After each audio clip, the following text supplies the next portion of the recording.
Hello, this is Mia from Redkiss Official.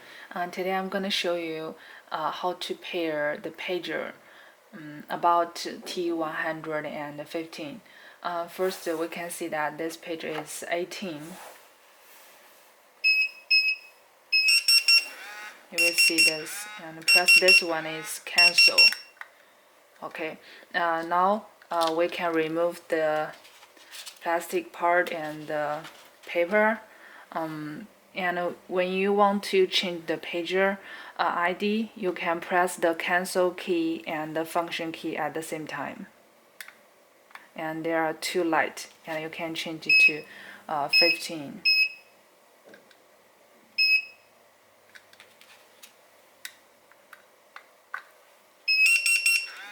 Okay, you will see it works. And press this one for cancel. And we will double check. Okay.